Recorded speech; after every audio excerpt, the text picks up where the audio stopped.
Halo semua, kota Depok yang kita kenal sekarang ini ternyata menyimpan sejarah yang sangat unik dan kontroversial. Bahkan ada yang berkata, Depok adalah negara Kristen yang dijajah oleh Indonesia. Kenapa ada yang berkata demikian? Nah, pada video ini kita akan menelusuri fakta sejarah kota Depok bersama-sama. Jadi simak video ini sampai selesai ya.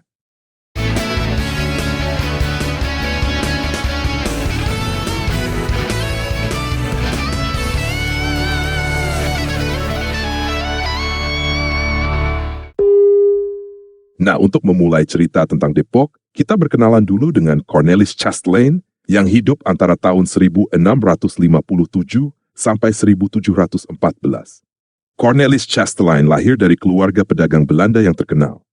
Ayahnya, Anthony Chastelain, tiba di Belanda dari Prancis sebagai seorang Huguenot dan anggota dari perusahaan Hindia Timur Belanda.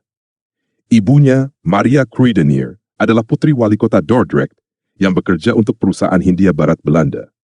Pada tanggal 24 Januari 1675, Cornelis Chastelain yang berusia 17 tahun naik ke kapal laut yang bernama Ships Huis de Cliff dan tiba di Batavia yang sekarang disebut Jakarta pada tanggal 16 Agustus 1675. Di Batavia, Chastelain bekerja sebagai akuntan di perusahaan tersebut. Cornelis Chastelain sukses dalam karirnya. Pada tahun 1682, dia adalah salah satu penjaga toko besar di Grootenwinkel te Batavia. Kemudian pada tahun 1691, Chastelain sukses menjadi penjaga toko besar terkaya di Batavia. Dan pada tahun yang sama pula, dia keluar dari perusahaannya. Dari tahun 1691 hingga 1704, Chastelain membeli berbagai perkebunan di selatan Batavia, misalnya di Siringsing yang sekarang disebut Srengseng Sawah Jakarta Selatan tahun 1695, di Tiang 17 yang sekarang disebut Cimanggis Depok, atau sekitar 25 km dari Batavia, di tengah jalur Batavia-Buitenzorg. Pada tanggal 18 Mei 1696,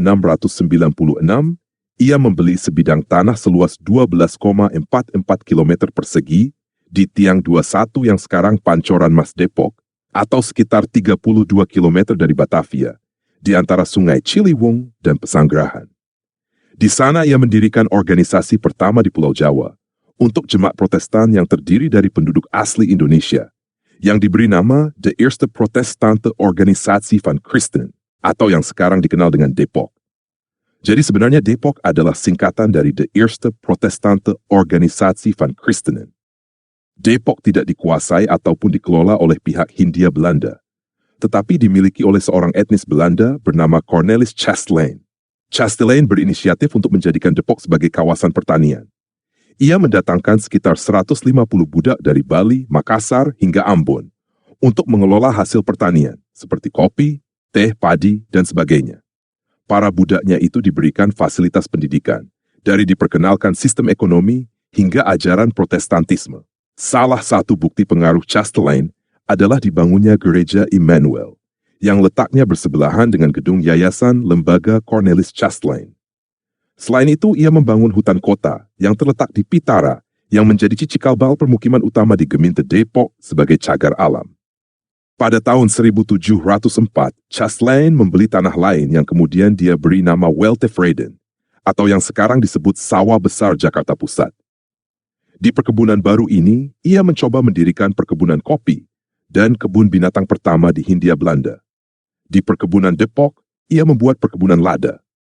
Selama periode itu, dia menulis disertasi, di mana dia menetapkan manifestasi etis melawan politik pedagang perusahaan Hindia Timur Belanda, terutama terhadap Gubernur Jenderal Willem van Outhoorn, yang mendukung kebijakan perdagangan yang agresif. Pada waktu itu, Dewan Gereja Batavia telah memutuskan bahwa perbudakan bertentangan dengan Alkitab, tetapi ketentuan ini hanya berlaku untuk orang Kristen. Cornelis Chastelain menentang perbudakan. Oleh karena itu, Chastelain membeli 12 keluarga budak dari berbagai penjuru Nusantara, dari Bali, Ambon, Bugis, dan Sunda. Diduga ada juga keturunan sekelompok Portugis Kreol dari Mardikers di antara para budaknya. Chastelain mengubah budaknya menjadi Kristen dan bisa menjadikan mereka orang bebas di tanah miliknya. Dari 12 keluarga budak asli, setidaknya 5 keluarga memutuskan untuk menerima nama Kristen baru dari Chastain. Ada juga keluarga Katolik Roma yang diubah menjadi Kristen Protestan oleh Chastain. Isaac, Jacob, Jonathan, Joseph, dan Samuel adalah nama-nama Alkitab yang diberikan oleh Chastain kepada keluarga budaknya yang menjadi Kristen. 7 keluarga yang tersisa mempertahankan nama asli mereka: Bachas, Lawrence, Leander, Loen, Sadok, Sodira, dan Tolense. Pada tanggal 28 Juni 1714, Chastain meninggal. Cornelis Chastain mewariskan seluruh tanahnya kepada 12 marga budaknya yang berasal dari berbagai suku di Indonesia dan memerdekakan mereka dalam wasiat yang dibuatnya sebelum meninggal. Ketika itu jumlah mereka diperkirakan sekitar 200 orang. Setelah Perang Dunia Kedua, nama Sadok punah. Meski bermuka pribumi dan berkulit coklat, 12 marga dan keturunan mereka bergaya hidup seperti orang Eropa. Sehari-hari mereka menggunakan bahasa Belanda. Mereka inilah yang disebut sebagai Belanda Depok. Mereka juga diwarisi seluas 1.240 hektar lahan, perumahan, peternakan, dan alat-alat pertanian Depok. Pada tahun 1850, Raad van Indi mengumumkan secara resmi bahwa tanah Depok sebagai hak milik mantan budak Cornelis Chastain. Respons positif pemerintah kolonial Belanda berlanjut sampai tahun 1871. Pemerintah kolonial Belanda memberikan otonomi bagi masyarakat Depok untuk menyelenggarakan pemerintah sendiri dan menyebutnya Gemeente Bestuur Depok. Kewenangan ini dimanfaatkan oleh masyarakat Depok membentuk badan pemerintah tertinggi melalui pemilihan. Badan ini dinamakan Het Gemeentebestuur van Particuliere Land Depok. Penanggung jawab badan ini disebut presiden oleh para warganya dan dipilih secara demokratis oleh warganya setiap 3 tahun sekali. Badan ini membawahi 9 mandor, serta dibantu para pecalang polisi desa, serta kumitir atau menteri lumbung. Pusat pemerintahannya terletak di titik kilometer 0 yang ditandai dengan Tugu Depok. Tidak jauh dari situ didirikan sebuah gedung yang dahulu difungsikan sebagai kantor pemerintahan, yang saat ini digunakan sebagai rumah sakit harapan. Jadi mereka punya tatanan pemerintahan sendiri, yakni Gemeentebestuur Depok yang bercorak Republik. Pada 14 Januari 1913, M.F. Gerrit Jonathans ditunjuk sebagai presiden pertama kaum Depok. Pemerintah Belanda di Batavia menyetujui pemerintahan ini dan menjadikannya sebagai kepala negara Depok yang pertama. Pada tahun 1921, Martinus Lawrence menjadi presiden kedua. Pada tahun 1930, Leonardus Leander menjadi presiden ketiga.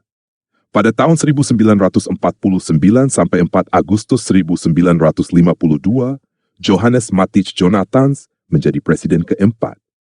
Ketika Indonesia memproklamasikan kemerdekaannya pada tanggal 17 Agustus 1945, Depok menolak untuk bergabung. Karena bagi mereka, mereka sudah merdeka dan sudah punya presiden sendiri. Karena Depok tidak mau bergabung dengan Indonesia, Depok diserang oleh pasukan Indonesia yang disebut Tentara Keamanan Rakyat TKR yang berasal dari Jakarta. Bagi Indonesia, Depok dianggap pro-Belanda dan tidak mendukung kemerdekaan Indonesia. Depok dikepung dari seluruh penjuru mata angin. Depok dijarah takluk di bawah todongan senjata. Orang Depok dipaksa mengibarkan bendera merah putih dan teriak merdeka. Siapapun yang membangkang kena hantam, tak sedikit korban berjatuhan. Rumah-rumah milik keturunan 12 marga dihancurkan. Banyak warga sipil Depok yang ditawan, dipukuli, atau diusir dari rumah mereka. Tanah dan harta benda mereka dirampas oleh TKR. Peristiwa ini terjadi pada tanggal 11 Oktober 1945 dan disebut peristiwa Gedoran Depok. TKR menyebut apa yang mereka lakukan sebagai merebut Depok dari penjajah. Tidak lama kemudian, pasukan Belanda Nederlands-Indische Civil Administratie, NICA datang. Mereka memukul mundur pasukan Indonesia dan membebaskan orang Depok yang ditawan TKR.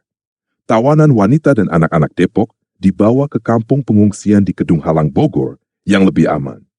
Semenjak itu, kantor Gemeentebestuur Depok menjadi markas NICA. Pada tanggal 16 November 1945, Tentara Angkatan Muda Republik Indonesia I yang dipimpin oleh Margonda datang menyerang Depok. Namun akhirnya Margonda tewas dan namanya diabadikan sebagai nama jalan utama di kota Depok.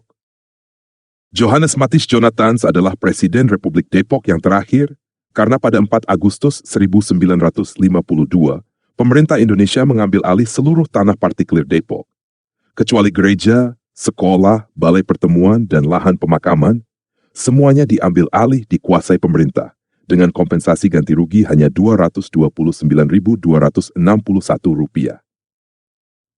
Nah, banyak sejarawan masa kini yang tidak mengakui Depok dulunya adalah sebuah negara. Menurut mereka, Gemeente Depok hanyalah sebuah daerah di dalam pemerintahan Hindia Belanda yang mempunyai otonomi khusus. Tidak layak untuk disebut sebagai negara dalam konteks masa kini. Apakah Depok pantas disebut sebagai sebuah negara? Mungkin masih dapat diperdebatkan. Apakah negara bagian Amerika seperti Texas bisa disebut negara? Jika tidak bisa, kenapa disebut negara bagian? Jadi ini hanya mengenai perbedaan definisi tentang negara. Terlepas dari apakah Depok dulunya adalah sebuah negara yang merdeka atau tidak, Depok dulunya adalah daerah Kristen yang secara sah milik 12 marga Depok yang otonom dan mempunyai sistem pemerintahan sendiri, adalah fakta yang tidak bisa dibantah. Masuknya Depok ke dalam Indonesia diwarnai dengan kekerasan, perampasan, dan paksaan yang dikenal dengan sebutan peristiwa Gedoran Depok. Presiden terakhir Depok, Johannes Matthies Jonathans, yang mewakili 12 marga Depok, terpaksa menerima ganti rugi pengambil alihan tanah oleh pemerintah Indonesia karena tidak punya pilihan. Sebuah ironi bagi Indonesia, yang di dalam Undang-Undang Dasarnya berkata, kemerdekaan itu ialah hak segala bangsa, dan begitu terobsesi dengan kemerdekaan Palestina, tetapi melakukan hal seperti ini kepada Depok. Sekian video kali ini, sampai jumpa di video yang akan datang.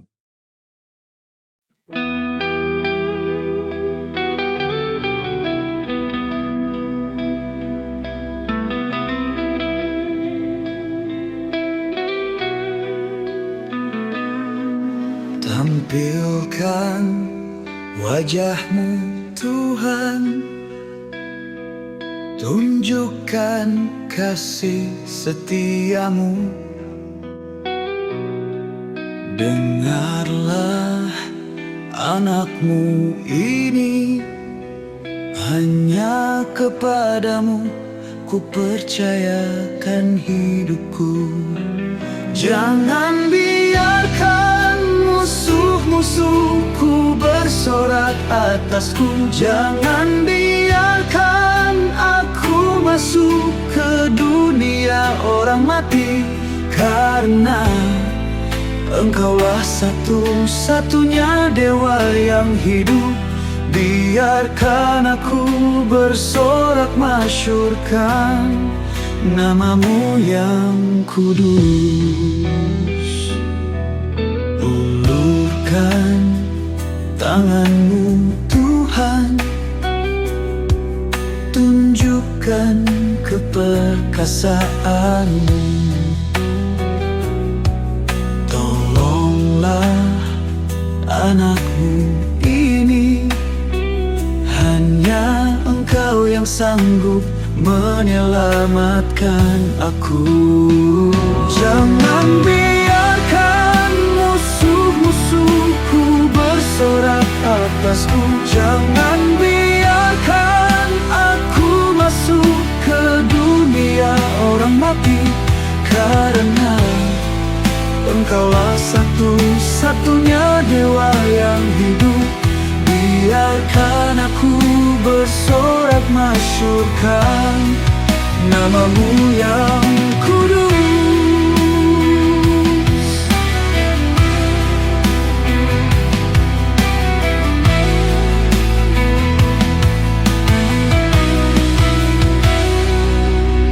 Ulurkan tangan-Mu Tuhan, tunjukkan keperkasaan-Mu. Tolonglah anak-Mu ini, hanya Engkau yang sanggup menyelamatkan aku. Jangan biarkan musuh-musuhku bersorak atasku. Jangan biarkan aku masuk ke dunia orang mati, Karena Engkaulah satu-satunya dewa yang